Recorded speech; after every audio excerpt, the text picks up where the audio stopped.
हमारे YouTube channel माँ Sharda test classes में बहुत बहुत स्वागत है, अभिनंदन है।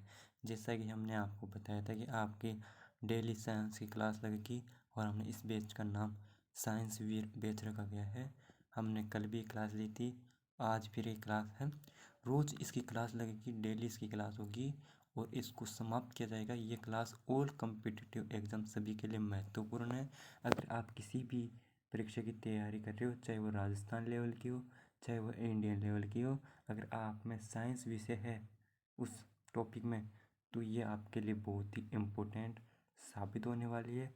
मैं हर क्वेश्चन का हर तरीके से आंसर बताऊंगा, साथ ही मैं इसके कुछ लेवल के भी क्वेश्चन बताऊंगा। एग्ज़ाम में पूछे वाले क्वेश्चन बताता हूँ मैं, साथ ही एग्ज़ाम में जो पूछे जाने योग्य हैं वह क्वेश्चन भी मैं बताता हूँ। अब चलते हैं हम अपने पहले क्वेश्चन की ओर।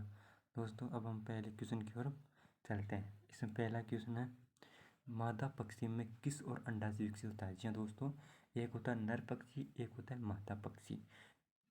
ठीक है दोस्तों, तो मादा पक्षी में किस और अंडा से विकसित होता है? हम जानते हैं नर पक्षी होता है उसमें शुक्राशय, वृक्षण ये विकसित होते हैं, जबकि मादा पक्षी में अंडाशय होता है। तो वो अंडा से किस ओर होता है?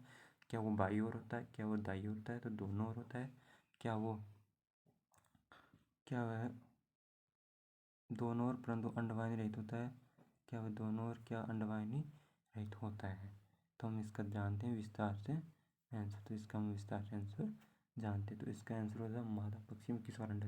महत्वपूर्ण टॉपिक है ये, अंडा से पूछ क्या रहा है, अंडा से पूछ रहा था। किस और अंडा से विकसित होता है दोस्तों? वह होता है अंडा से बाई ओर विकसित होता है। दोस्तों, जो अंडा से होता है वो बाई ओर विकसित होता है। मादा पक्षी में अंडा से हमेशा बाई ओर होगा और नर में जो शुक्राशय होता है वो भी बाई ओर ही होता है। ये इनमें एक समानता है जो आप ध्यान रखिएगा नर पक्षी और मादा पक्षी में। ठीक है दोस्तों, हम चलते हैं अगले क्वेश्चन की और हम अब अगले क्वेश्चन की ओर दोस्तों चलते हैं। ठीक है, अगले क्वेश्चन की ओर चलते हैं। तो हम ठीक है दोस्तों, अगला क्वेश्चन है हमारा। अगला क्वेश्चन दोस्तों, मोनोसिस्टस निम्नलिखित में से किसका इंडो पैरासाइट होता है? या दोस्तों, ये वही क्वेश्चन है जो हमेशा एग्जाम पूछ जाते हैं, तो आप इन क्वेश्चन की ओर ध्यान दीजिए। वही क्वेश्चन होते हैं जो हमेशा एग्जाम में पूछे जाते हैं, जो एग्ज़ाम की दृष्टि से महत्वपूर्ण होते हैं, जो एग्ज़ाम पूछे जाते हैं, साथ ही एग्ज़ाम की दृष्टि से महत्वपूर्ण भी होते हैं। ये वही क्वेश्चन है। अगला क्वेश्चन है, मोनोसिस्टस निम्नलिखित में से किसका इंडो पैरासाइट होता है? तो दोस्तों, फेरेटिमा का होता है। फेरेटिमा का ये होता है दोस्तों। तो फेरेटिमा, ध्यान रखना, फेरेटिमा केचुआ का वैज्ञानिक नाम होता है। तो केचुआ का वैज्ञानिक नाम पूछे तो होता है फेरेटिमा पोस्ट्यूमा। फेरेटिमा पोस्ट्यूमा, यहाँ पर ध्यान रखना दोस्तों। मैं यहाँ पर लिख देता हूँ फेरेटिमा, तो यहाँ लिखा हुआ है, साथ में लिखता हूँ पोस्ट्यूमा। ये है दोस्तों, ध्यान रखना, फेरेटिमा पोस्ट्यूमा। तो फेरेटिमा पोस्ट्यूमा, इसका वैज्ञानिक नाम किसका? केचुए का। तो दोनों को मिलाकर फेरेटिमा पोस्ट्यूमा किसका नाम है? केचुए। तो इसमें पूछे क्या है कि जो मोनोसिस्टस होता है वो किस में होता है? तुम जानते हैं वो केचुए में होता है। अगला क्वेश्चन, मानव हृदय का पेसमेकर अवस्थित होता है, यानी कहाँ पर मनुष्य अवस्थित होता है? यानी मानव का जो पेसमेकर होता है, ऐसे नोड भी कहते हैं जिसे हम पेसमेकर का होता तो वो कहाँ होता है? दाहिने एलिन में, बाएं एलिन में, नीले में, या वेनाक्यूलर वेना केवा। तो दोस्तों वो होता है, जो मानव हृदय का पेसमेकर होता है वह है दाहिने आलिंद में, या दोस्तों दाहिने आलिंद में। तो वह दाहिने आलिंद में विकसित होता है। तो वह दाहिने आलिंद में विकसित होता है। तो क्या होता है? दाहिने आलिंद में विकसित होता है। इसका आंसर हो जाएगा ऑप्शन ए, दाहिने आलिंद में। चलते हैं दोस्तों अगले क्वेश्चन की और चलते हैं। अगला क्वेश्चन है, हाइड्रा। हाइड्रा एक जंतु होता है, तो उसमें जो शारीरिक संगठन होता है वो कौन से इस तरह का होता है? तो अगर आप शारीरिक संगठन के बारे में नहीं जानते हैं तो मैं इसका एक पूरा डायग्राम है वो आपको बता दूंगा। आप कमेंट करके मुझे बताइए कि आप शारीरिक संगठन के बारे में नहीं जानते। तो इस कोष किस तरह का होता है? तो शारीरिक संगठन अलग अलग प्रकार का होता है। एक तो होता है कोष के स्तर का, एक अंग स्तर का, एक कोशिका स्तर का, एक तंत्र स्तर है। मतलब कोष स्तर का होता है, मतलब कोष और उत्तक जिसमें दोनों हो जाता है वो कोष उत्तक हो जाता है। अंग जिसमें अंगी पाया जाता है, ऑर्गन पाया जाता है, जिसमें सेल्स पाया जाता है तो कोशिका स्तर का अंग तंत्र है जिसमें अंग भी होता है और साथ ही शरीर का जो सिस्टम होता है वो भी पाया जाता है। तो ये होता है सबसे पहले नंबर पर जो मैं बता देता हूँ, ये होता है पहले नंबर पर। दूसरा होता है ये अंग तंत्र, तो कोशिका स्तर का होता है पहले नंबर का, ध्यान रखना। दूसरा होता है अंग स्तर का, तीसरा कोशिका स्तर का, चौथा होता है ये, चौथा होता है अंग तंत्र स्तर का। इसका भी आप ध्यान रखिएगा, ये ऐसा होता है। अगला क्वेश्चन देता हूँ मैं। रक्त शर्करा, आप जानते हो ब्लड शुगर का नियंत्रण शरीर में किसके द्वारा होता है? तो ये तो शायद मुझे लगता है आपने ये क्वेश्चन बहुत एग्जाम में भी देखा होगा, कि बहुत एग्जाम में पूछा गया क्वेश्चन है, बहुत ही इम्पोर्टेंट क्वेश्चन। ये पूछा गया कि किस में पाया जाता है? केवल एंड्रेलिन में पाया जाता है, केवल इंसुलिन द्वारा, केवल ग्लूकोन द्वारा, देखो एड्रेनलिन होता है, ये एक हार्मोन होता है, ठीक है, तीनों हार्मोन होते हैं। लेकिन जो इसमें एक इम्पोर्टेंट बात है वो होता है, देखिए जो दोनों अपने आप में एक अपोजिट वर्ड होते हैं, वो होते हैं ग्लूकोन और इंसुलिन। जी दोस्तों, ग्लूकोन और इंसुलिन अपने आप में एक अपोजिट वर्ड होता है, यानी इस शर्करा का नियंत्रण करता है, तो ये शर्करा का नियंत्रण नहीं करता है। कहने का मतलब है कि जो इंसुलिन और ग्लूकोन होता है, इस शर्करा को जो हाइपो शर्करा होती है उसको बढ़ाने, उसको घटाने कार्य करता है, ठीक है। इंसुलिन घटाता है तो ग्लूकोन बढ़ाता है, ठीक है। तो दोनों का एक अलग डिफरेंस होता है, दोनों एक दूसरे के अपोजिट होता है, तो हमें इन दोनों को ही गौर करना होगा। ये पॉइंट होता है, बहुत बार एग्जाम में पूछे जाने वाले क्वेश्चन होता है, ठीक है। तो हमारी जो शरीर का जो रक्त शर्करा नियंत्रण होता है शरीर में, वह होता है इंसुलिन द्वारा। दोस्तों वह इंसुलिन द्वारा होता है। तो ये भी एक इम्पोर्टेंट क्वेश्चन है, हर एग्जाम में पूछे गए क्वेश्चन है, तो आपको भी इस पर गौर करना होगा और ध्यान देना होगा।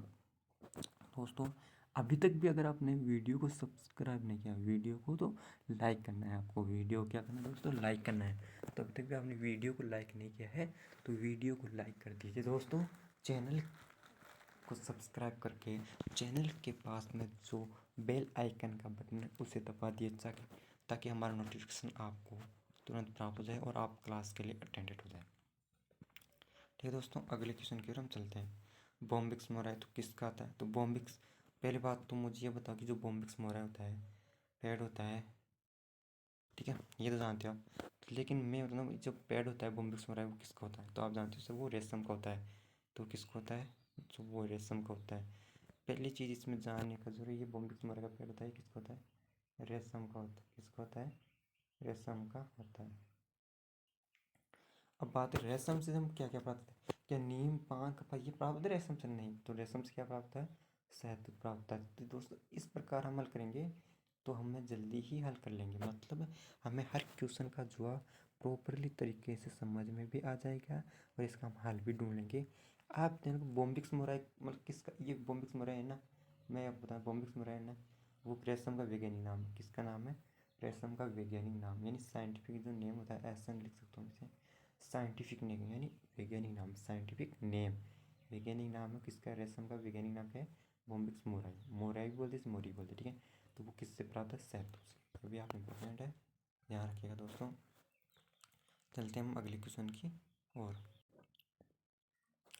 अगला क्वेश्चन दोस्तों वेरी इंपॉर्टेंट है और एग्जाम की दृष्टि से भी पूछे योग्य क्वेश्चन है, बहुत बार पूछा भी गया है, अभी पूछा जा सकता है। कि जो माइटोकॉन्ड्रिया होता है का डीएनए प्राय होता है, तो माइटोकॉन्ड्रिया का जो डीएनए होता है वो कैसे होता है? माइटोकॉन्ड्रिया को हम एक और नाम से जानते हैं, शायद आप जानते हो, कोशिका का पावर हाउस। जी हाँ दोस्तों, माइटोकॉन्ड्रिया जो शब्द है इसे हम जानते हैं कोशिका, इसे मैं इंग्लिश में लिख सकता हूँ सेल्स, सेल्स का पावर हाउस। कोशिका का पावर हाउस किसे कहते हैं? माइटोकॉन्ड्रिया को कहते हैं। कोशिका का पावर हाउस माइटोकॉन्ड्रिया को कहते हैं। तो ये जो होता है ना, ये माइटोकॉन्ड्रिया जो अलग अलग जीव होते हैं ना, तो अलग अलग में अलग अलग होता है।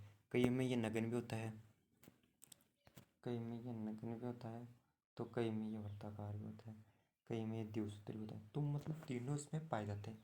तो हमारा जो आंसर होगा वो उपयुक्त सभी हो जाएगा। तो हमारा जो करेक्टली आंसर हो जाएगा वो क्या हो जाएगा? उपयुक्त सभी, क्योंकि ये हर जीवों में अलग अलग पाया जाता है, तो इसका आंसर जो हो जाएगा उपयुक्त सभी हो जाएगा। ठीक है दोस्तों, अगला क्वेश्चन है हमारा, चलते हैं अगले क्वेश्चन की और